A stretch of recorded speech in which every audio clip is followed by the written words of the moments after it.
கூடாது, அவங்களாம் நான் இந்த ஸ்கூல்ல சேர்றேன் அவங்க தான் அழுகணும்.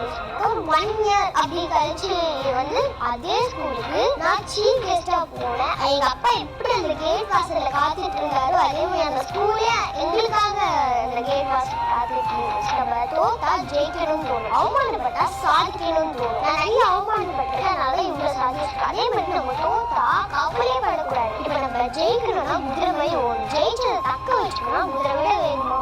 எனக்கு ஆர்ச்சரியில இன்னொரு கேம் ரொம்ப பிடிக்கும், பாக்ஸிங். ஏன் அந்த பாக்ஸிங் எனக்கு ரொம்ப பிடிக்கும்னா அதுல அடிபட்டு கீழே விழுறாங்க இல்லையா, அவங்க தோத்தவங்க அர்த்தம் கிடையாது. அடிபட்டு கீழே விழுந்தவங்க திருப்பி எழுந்து நிக்கிறனால தோத்தவங்க அர்த்தம். அதனால எனக்கு பாக்ஸிங் ரொம்ப பிடிக்கும். என் குருநாத அடிக்கடிக்கு சொல்லுவாங்க, சஞ்சனா விழவில் எழுவேன் விளைவில் எழுவேன், ஒன்றாய் விழுந்து 9ஆய் எழுவேன், விஸ்ரமம் பெறுவேன் அப்படின்னு சொல்லுவாங்க. நான் வந்து 5 வேர்ல்ட் ரெக்கார்ட்ஸ் பண்ணியிருக்கேன், 3 டாக்டரேட்ஸ் வாங்கியிருக்கேன், 282 அவார்ட்ஸ் வாங்கியிருக்கேன், ஸ்டேட் மீட்ல 10 கோல்ட் மெடல்ஸ், 2 சில்வர்ஸ் மற்றும் பிரான்ஸ் மெடல் வாங்கியிருக்கேன், நேஷனல்ல 6th பிளேஸ் வந்திருக்கேன். ட்ரஸ்ட் வச்சிருக்கேன், அந்த ட்ரஸ்ட் பேர் நாங்க கரங்கள். அந்த ட்ரஸ்ட்ல என்ன பண்ணுவேன்னா எனக்கு வர பொன்னாளிகள் வச்சு என்ன போல இருக்கிற பெண் குழந்தைகளுக்கு பாவச்சட்டையா தச்சு கொடுத்துருக்கேன். அதே மாதிரி யாரும் இல்லாத இறந்து போறவங்க நானே எடுத்து அடக்க பண்ணி வச்சிருக்கேன். அப்புறம் ஒரு சேனல் வச்சிருக்கேன், அந்த சேனலுக்கு தமிழ் கேள்வி. நான் வந்து 126 ஸ்கூலுக்கு சீஃப் கெஸ்டா மோட்டிவேஷன் ஸ்பீச்காக போயிருக்கேன். அப்புறம் சிஎன் சார் கேட்டியும் கவர்னர் கேட்டியும்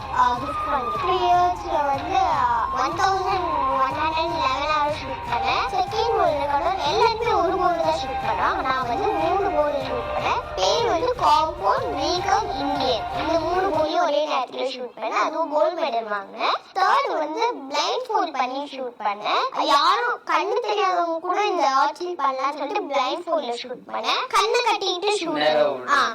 ஃபோர்த் வந்து அப்சைட் டவுன்ல 2 அடி எடுத்துல வந்து தொங்கிட்டு ஷூட் பண்ணேன். அப்புறம் ஃபிஃப்த் வந்து ஆணி இருக்கு இல்லையா, ஆணி மேல ஏறி நின்று கீழே தண்ணியை பார்த்து மேல சுத்துற குழந்தைங்க ஷூட். நம்ம வந்து குழந்தைங்களை இன்னொரு குழந்தை கூட கம்பேர் பண்ணக்கூடாது. அந்த பொண்ணு டான்ஸ் ஆடு, நீயும் டான்ஸ் ஆடு, சஞ்சனா வாட்ச் பண்ற நீயும் வாட்ச் பண்ண, அந்த பொண்ணு பாட்டு பாடு நீயும் பாட்டு பாடு, அந்த பொண்ணு கதகளி நீயும் கதகளி அப்படிலாம் சொல்லவே கூடாது. அவங்களுக்குள்ள ஒரு திறமை இருக்கும், அது வெளியில தெரிஞ்சு நீங்க அதுல சேர்த்து விட்டீங்கன்னா அவங்களும் என்ன போல பெரிய ஆளா வருவாங்க.